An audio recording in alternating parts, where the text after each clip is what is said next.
Hello, my name is Simon Martin. I'm the founder and chief executive of Oliver and Inside Ideas Group. I'd like to introduce my partner here, Sharon Whale, who's also the CEO of Global Markets and Operations for Oliver.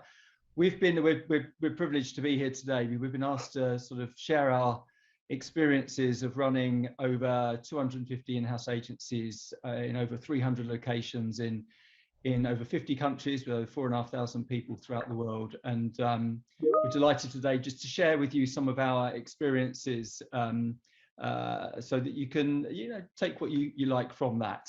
We're the only company in the world to focus exclusively on building and running in-house agencies for global brands and what we call marketing ecosystems for those brands.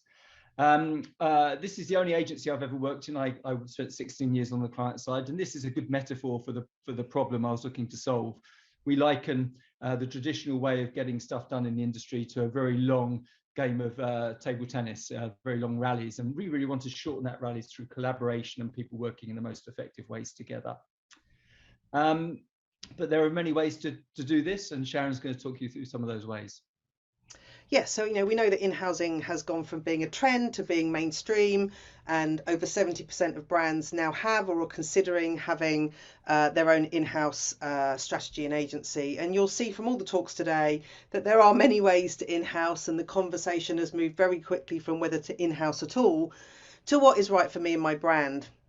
So, what and how you in-house comes down to many things: your current state of digital and operational maturity, how much legacy you're carrying, how siloed you are, how much time you personally want to invest in building an in-house function, what capabilities you want to have in-house, and how hard they are to procure and keep inside your organization. So, simplistically speaking, there are probably three ways for people to in-house. One is doing everything yourself, which in reality is pretty rare. An in-house agency created and managed entirely for you for all of your marketing needs across your brands. You can handle everything from recruitment to capacity management, from solution design to the tech stack.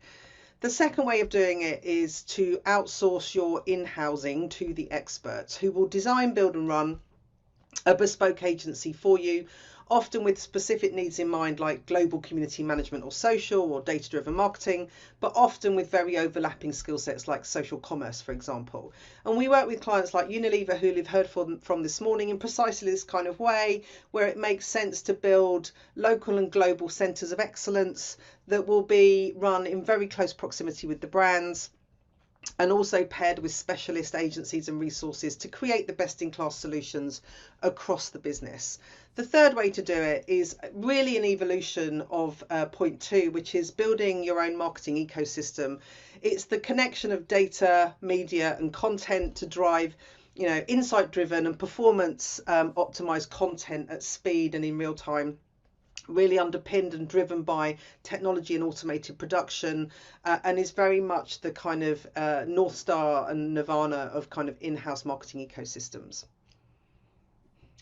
So we're now going to talk you through 10 key areas. There are many. It's very difficult to get a sort of a depth of knowledge and experience that we have in just the course of 15 minutes. But we've got 10 specific areas we thought we should highlight. And the first of these is when you're starting on this journey, or if you're already doing some in-housing and you're looking to evolve and iterate that strategy, what IP is it that you want to own within your organization? And what do you really want to leverage the IP of other expertise that might exist out there, whether it be people, process, or technology expertise, or a combination of all of the above? And making that decision about the evolution path that you want to go on, and what is right for your business to build yourselves, and what is right to partner. Now, that doesn't have to be something that's locked down. It can evolve, but it's very much about what are you truly capable of doing yourselves, and what do you really need to partner in order that you don't just succumb to mediocrity, but you can drive the performance of your business and continue to iterate and evolve. Sharon? So very much linked to that point, you need to be able to keep your talent fresh and motivated. And this can be one of the most difficult aspects of in-housing, particularly if you do it yourself, although I've heard that client-side packages can be very attractive. So the recruitment at speed of specialist skill sets, and importantly, their subsequent retention, you need quite a few things. You need to be able to be have expert line management, people that can help your teams learn and grow. You need specialist training and development for those people. You need to be able to situate them in a like-minded community where they can, learn from new innovations and from other outside influences. And critically, you need to be able to rotate your talent. You need to be able to move talent off and bring in fresh new talent as and when required, depending on what you're trying to do as a business and also how long that talent's been working in your particular brand and in-house. The next one is, we know that your demand for work is not linear. It goes up and down. It could be seasonal campaigns, it could be new product launches, and being able to scale up and or down in terms of the volume of work that you've got and that you do is crucially important, so that you can match supply from the in-house agency to demand of your business, and don't overburden the business with overhead cost or just too much cost. So I think that the key thing here is to build in some level of scalability and agility to the way that you operate. And one way to do that is to understand, what your always-on content needs are, or your campaign needs are, and how you then can tap into additional resources. Our solution to that is to have dedicated teams that come in and support as if they're part of your existing workflow. They really know and understand your brand and can operate and turn on very, very fast. Other solutions to it involve freelancers or other external agencies, but we think this needs to be a very core part of your consideration. Otherwise, you will not be able to match the supply of what you're trying to do with the demand of your organization. It's a crucial piece, and technology and workflow and process plays a really important part in that. So point 4, Gideon will be very pleased to see that we have actually put the pizza slice up on a chart. Our IP had to appear somewhere. The marketing world moves super fast in terms of platforms, technology, media channels, and your in-house agency and your brand leaders need to access specialists and fast. There are known skill sets that you sometimes need, but not all of the time. Whether that's in media or strategic and comms planning or technology or data or dev, that you need to scale up and down, as Simon's just mentioned. But there are also expert areas like best practice in TikTok, for example, which you can't have in-house in every person all of the time. So being solely in-house can be an inflexible environment, and large businesses obviously need to be able to scale up and down. And it really depends on how efficiently you can put together this ecosystem as to how well you'll be able to access specialist skill sets and really stay abreast of what's happening in the marketplace in terms of development. So the way that we do it is obviously through the pizza slice that you can see on your screen now. And it can't just be about processes or people. There's so much technology that is available to enhance and augment the capabilities of your in-house agency. And knowing what is available in the marketplace, being able to turn on new technology when it becomes available, to be able to test and learn, adapt and evolve, is really crucial. So having a technology solution that not only manages the workflow, but enables you to leverage your content, what you've created, to make sure you're not duplicating content, to make sure that you're being ultra efficient about what it is that you're making, and that you're able to capture data and performance metrics on that content is really crucial, so you can really drive the effectiveness and performance of your business. So deploying technology, having a technology solution, it can't just be about the people. The people are wonderful. They are the core part of the culture and the capabilities that you're going to build, but enabling them, augmenting your people through the technology choices you make is really crucially important.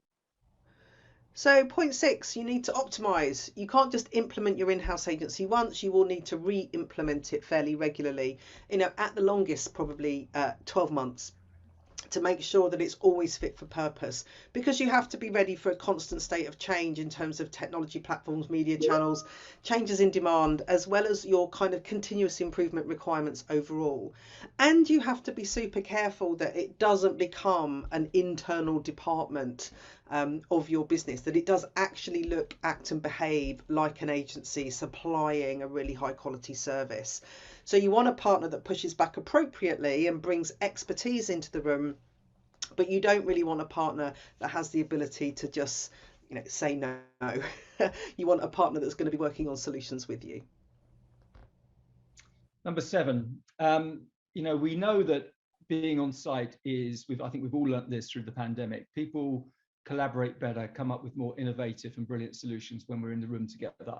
And that has very much been our view for the last 17 years. But we also know that you can collaborate in different ways. And we've learned that through the pandemic. We've been extremely effective and efficient. All of us are working via Zoom and other communication tools. But we know, therefore, that doing work on site is valuable and really important, but also doing work in other locations and having, as I mentioned earlier, this technology platform that enables you to move work around, enables you to benefit from offshoring or nearshoring. If you're in central London, central Manhattan, wherever you might be, it's not always the most efficient place to do work. So do consider offshoring, getting the right work to the right place at the right time. Consider the technology platform that enables you to leverage the advantages and benefits of that, and make sure that it's not just about doing the work in the most expensive locations throughout the world. It is about efficiency as well as about the quality of work, about the service that you're aiming to achieve as well. So this is a really quick one, but an important one. Diversity and inclusion. There's no diversity without inclusion and equity. And we all know that as a brand, you can deliver this yourself, and every brand has exceptionally strong focus, or should have, and targets in this area. But working with external partners can really accelerate this. You can curate exactly the right mix of age, ethnicity, cultural norms, geography for the particular brand or product that you're working on, and make sure that you have exactly the right workforce to understand and really deliver on that brand for you. Number 9, awards are really important for attracting talent. They're really important for recognizing the effectiveness and quality of the work that you're doing. So let's bring that as part of your in-house agency. Let's be proud of the work we're doing. Let's show that the quality of the work can stand up against anyone. So get the right team makeup, get the right ambition, and let's not just do brilliant work that delivers results for business. Let's get it recognized through the awards that we're doing. And then finally, you need to know what good looks like. So however you choose to in-house, you need to make sure that you build in, whether it's consultants or advisors or industry bodies or sharing platforms, so that you can really see what innovation is happening and what good continues to look like in this space. And make sure you have the right external partners to bring that outside view in. But more than that, you need transparency of process, of data, of management information to drive that level of continuous improvement, of efficiency and of best practice. And you need to make sure that your dashboarding is very much up to speed, is capturing all the data you need it to, and that you can make those changes you need in real time, really fast inside your business. So put simply, in-housing is really about the people, process and technology for your in-house agency becoming part of your organizational structure, not working as an external supplier, but working as part of the family, as part of the team of your organization. That enables people to collaborate in the most effective way. We are strong advocates of client doing some of this themselves, obviously us doing some of it, but also other agencies and partners working together as one ecosystem for the client and viewing it all as one in-house agency as part of the client's operating structure. And that way we can do better work faster for a lot less money. And this is the reason for it. Media consumption is growing in terms of hours consumed per day. The mix of that media is changing, and we also know, as per the Gartner chart here, that marketing budgets as a proportion of revenue are reducing. So we need to become more effective. We need to do better, brilliant work. Creativity is absolutely king, but it's got to be supported by data and media, and it's got to get in front of the right audience to deliver the right results. And we're doing it with less money, and there's more of it to do. So in-housing is part of the solution to this. It's not the only solution, but it's part of the solution that brands are turning to. We've literally whistled through that. I think we're bang on time. There's a distillation there of 17 years of experience. There's so much more to tell and talk about. I'm happy to answer any questions you've got. Please email me there. Sharon and I can pick up the emails there and answer any questions that you might have. So thank you so much for tuning in. It's been fun. It's been fast, but it's been good. So thank you very much.